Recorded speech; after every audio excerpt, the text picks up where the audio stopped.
Grand angle consacré au nouveau visage politique de l'Allemagne. C'est du jamais vu depuis l'après-guerre, depuis la fin de la Seconde Guerre mondiale. Le parti d'extrême droite s'impose comme la première force d'opposition. Le parti d'Alice Weidel est arrivé deuxième aux législatives dimanche avec plus de 20% des voix. Alors comment expliquer cette ascension fulgurante? On en parle avec Catherine Fieschi. Bonsoir. Bonsoir. Bienvenue à vous. Vous êtes politologue, chercheuse invitée au Centre d'études avancées Robert Schuman de l'Institut universitaire de Florence en Italie, spécialiste des extrêmes droites et des populismes européens notamment, et en direct de Berlin, notre correspondante Hélène Kohl. Bonsoir Hélène, merci d'être avec nous. Avant de vous entendre toutes les deux, l'alternative pour l'Allemagne, c'est ce que veut dire AfD, un parti qui entend dépasser le parti conservateur au cours des 4 prochaines années. C'est ce qu'a déclaré Alice Weidel juste après les élections. Elle dit qu'elle veut gouverner et propose une alliance aux conservateurs qui la refusent. On écoute la chef de file de l'AfD.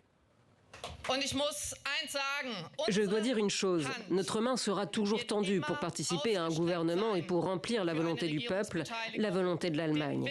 Nous sommes prêts à participer au gouvernement, nous sommes toujours prêts à mettre en œuvre la volonté du peuple. Nous verrons ce que les prochaines semaines nous réservent. Mais si, chers amis, ce que nous avons prévu se produit, si la CDU se distancie de l'AfD et commet ensuite une fraude électorale contre ses propres électeurs, en formant une coalition avec la gauche, alors je peux vous dire que les prochaines élections auront lieu plus tôt que prévu. Et nous dépasserons alors la CDU en tant que force principale. Tel est notre objectif. Alice Weidel, donc en attendant, c'est bien la CDU-CSU qui va former un gouvernement et qui tente de mettre sur pied une coalition. Hélène Kohl, est-ce que le parti social-démocrate d'Olaf Scholz a accepté la proposition des conservateurs? Où en est-on 3 jours après? Écoutez, en fait, arithmétiquement, il n'y a pas d'autre choix. En fait, c'est la seule possibilité de coalition si on veut que l'Allemagne obtienne un gouvernement stable pour les prochaines années et que l'Allemagne soit rapidement en capacité de prendre des décisions fortes. Il y en a évidemment extrêmement besoin en ce moment au niveau européen et au niveau international. Donc oui, le parti social-démocrate du chancelier sortant Olaf Scholz a répondu présent à cette proposition de la CDU. C'est donc une coalition, une grande coalition qui va se mettre en place. Alors, pas forcément très grande quand on voit le nombre de sièges aujourd'hui. Elle a une toute petite majorité. Elle a le nombre suffisant de sièges, évidemment, mais c'est pas non plus très imposant comme ça a pu être le cas il y a quelques années. Angela Merkel a gouverné à 3 reprises avec le SPD. C'est une forme de gouvernement qui existe souvent dans les régions allemandes. Donc, on devrait avoir des négociations de coalition relativement rapides et un gouvernement assez stable. Et comme proposition, comme force d'opposition en premier lieu, il y aura donc l'AfD. Catherine Fieschi, qu'on se le dise, celles et ceux qui nous regardent le savent, un parti d'extrême droite qui perce en Europe, c'est devenu monnaie courante.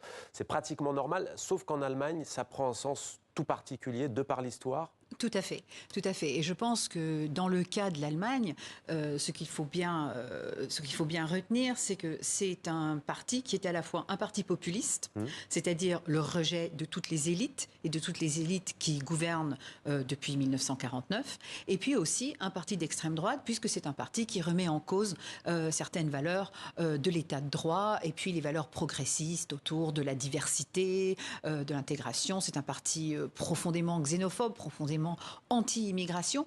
Et je pense que l'une des raisons pour lesquelles nous voyons ce parti avoir cette ascension fulgurante, c'est un espèce de, ce qu'on appellerait en anglais un perfect storm, c'est-à-dire cette espèce de malaise allemand que les élites n'ont pas pu juguler jusqu'à maintenant, la crise de l'énergie avec la perte du gaz russe, la crise du modèle d'exportation et en même temps la guerre aux portes de l'Europe. Plusieurs attentats aussi sur le sol allemand, notamment par des ressortissants afghans, syriens, somaliens. Ça a pesé dans la balance? Je pense que ça a énormément pesé. Alors c'est intéressant parce que lorsqu'on regarde les chiffres, c'est vrai que les électeurs de l'AfD ont été effectivement mus par ce rejet de l'immigration, par le souci de la sécurité intérieure. Lorsqu'on regarde en fait les autres chiffres, le reste de l'Allemagne, oui, est soucieuse, elle est en souci par rapport aux chiffres de l'immigration, mais ce n'est pas ce qui domine. En fait, ce qui domine, c'est un mélange, c'est ce malaise, et puis maintenant aussi la perte de l'allié américain. qui est très problématique. Et on va l'évoquer tout à l'heure avec ces mots très forts du probable futur chancelier Friedrich Merz.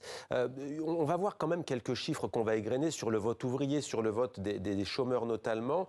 38% des ouvriers, 34% des chômeurs ont voté pour ce parti, l'AfD. Il suffit aussi de voir la carte peut-être de l'ex-RDA où on a majoritairement voté pour l'AfD. Comment l'expliquez-vous? Est-ce que c'est un vote d'adhésion? 54% apparemment selon des sondages allemands disent que c'est un vote de conviction et non pas de frustration. Pour autant, on voit quand même que ce sont des franges fragiles de la population allemande qui se tournent vers ce parti. Tout à fait. Et je pense que c'est d'une part un vote d'adhésion, c'est un vote aussi de déstabilisation, vu l'histoire de la RDA et ses liens avec l'ex-Union soviétique. C'est un changement majeur pour eux, ce qui est en train de se passer à l'Est et maintenant avec les États-Unis. Et puis, je pense aussi qu'il faut bien garder en tête que l'unification allemande, alors sur papier, ça marche. Dans les faits, lorsqu'on regarde la répartition des richesses, la répartition du travail et la répartition, par exemple, des sièges des grandes entreprises allemandes, tout ça, c'est à l'Ouest.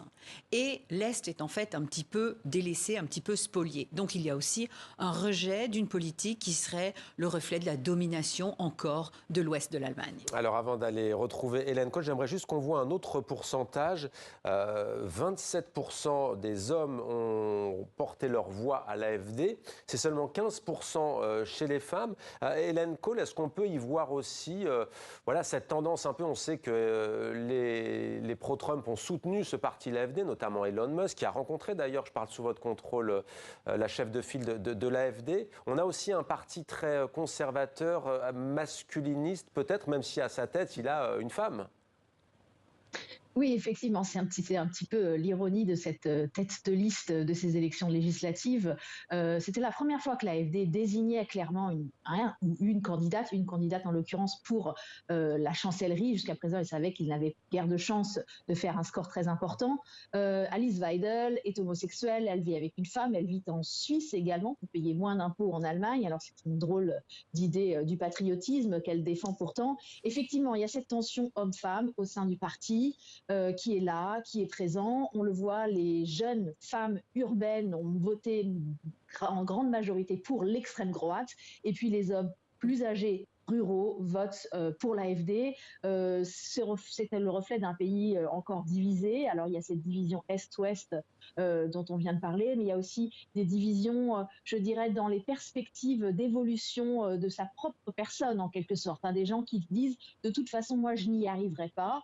Et l'AfD leur offre quand même des perspectives dans une logique notamment de campagne électorale qui a été très intéressante. C'est-à-dire que l'AfD organisait ce qu'elle appelle des fêtes de famille, des moments d'entre-soi où on va justement parler aux laissés-pour-compte, aux gens qui sont peut-être seuls, des hommes seuls dans les campagnes notamment, où ils ont de nouveau l'impression d'être considérés, d'être pris en compte par la collectivité, par le discours commun.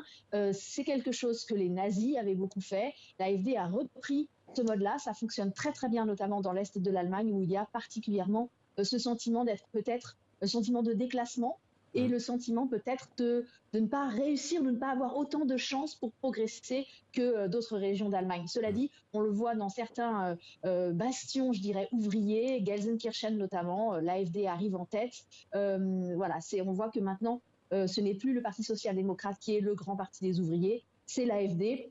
Même si dans son programme et dans son discours politique, elle a très peu mis en avant, par exemple, la question du pouvoir d'achat en accent sur vraiment les questions sociétales dans le sillon en quelque sorte des États-Unis et les questions évidemment migratoires. Et j'aimerais aussi vous entendre peut-être sur Catherine Fieschi, sur peut-être comparer le Rassemblement national en France par exemple, qui est un peu gêné d'ailleurs aux entournures sur l'attitude à adopter par rapport à ce parti d'extrême droite d'un pays voisin. Le RN a beaucoup pratiqué avec Marine Le Pen la dédiabolisation, faire du passé table rase, notamment l'OAS agissant de l'Algérie, les nazis à l'époque aussi également. Qu'en est-il de cette femme? Elle vient de nous en parler, Hélène Kohl vient de l'esquisser. esquissé. Elle a un grand-père qui a été dans le régime nazi notamment. Oui, tout à fait. Et puis je pense surtout qu'il s'agit, dans le cas de l'AfD, d'un rejet de ces politiques consensuelles qui ont été véritablement emblématiques de l'Allemagne de post-1949. Avec le bipartisme notamment. Avec le bipartisme, avec véritablement une Allemagne divisée entre deux grandes parties, deux grandes forces quand même assez centristes.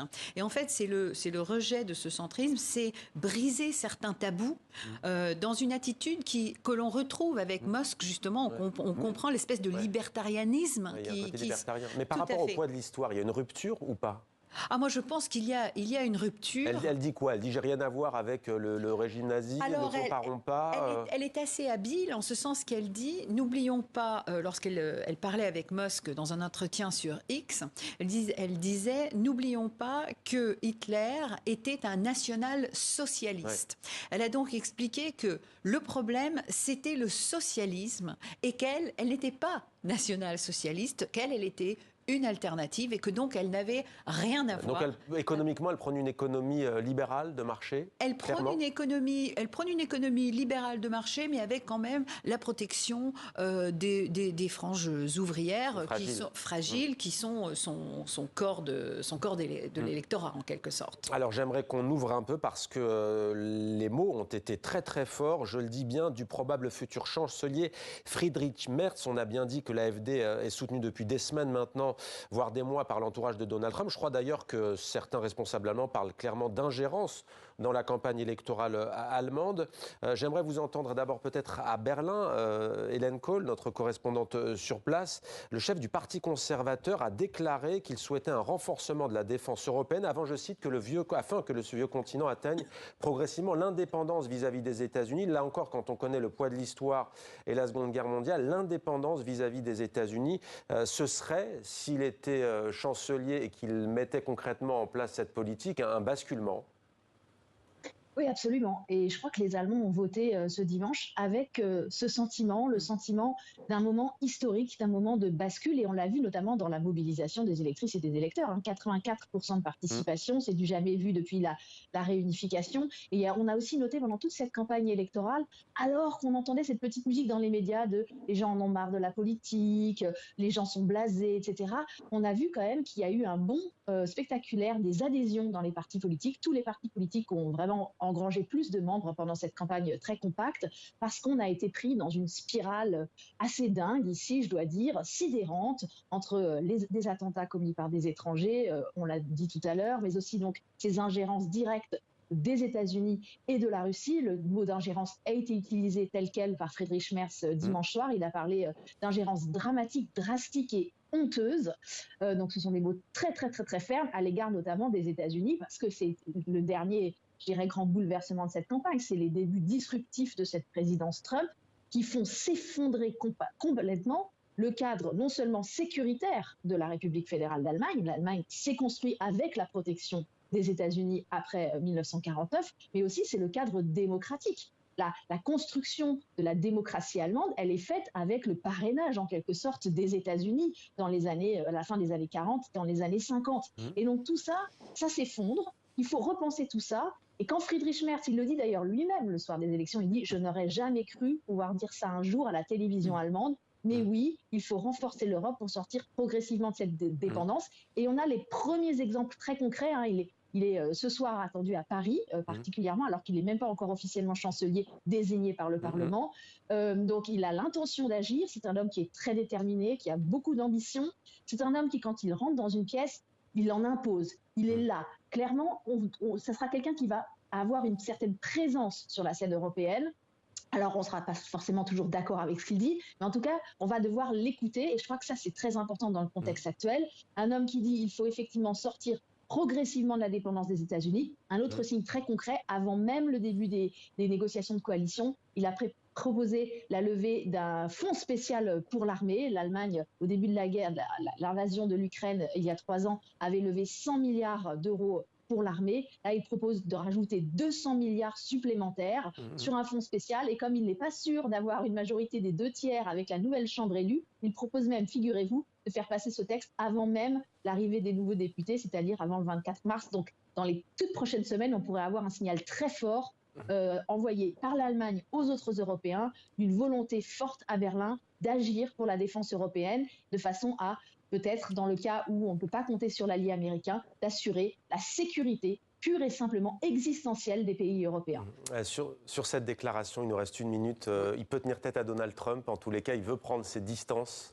Je crois qu'ils veulent prendre cette distance. Je crois que surtout, ce qui est intéressant, c'est qu'il y a effectivement une ingérence, mais il y a l'abandon en même temps. Ouais. Donc, il n'a pas véritablement le choix. Ce qui est aussi intéressant, c'est que je pense qu'il y a tout de même 10 000 soldats américains qui stationnent en Allemagne, il me semble. Tout à fait. Ouais. Pour l'instant, les Américains n'ont pas menacé véritablement de les enlever. Enfin, ils l'ont déjà fait sous le premier mandat de Trump. On ne sait pas ce qui va se passer. Mais c'est aussi important pour Merz de faire passer ces résolutions très vite, parce que ce sera potentiellement plus facile avant le 24 mars, qu'une fois qu'il sera en coalition avec le SPD, où les négociations vont être plus compliquées autour de la constitution de ce fonds de défense. Eh bien, on suivra tout cela. Merci beaucoup pour votre éclairage, Catherine Fieschi. Et merci beaucoup, Hélène Kohl, pour ce point complet en direct de Berlin pour TV5 Monde. Merci, Hélène, et merci donc à toutes les deux.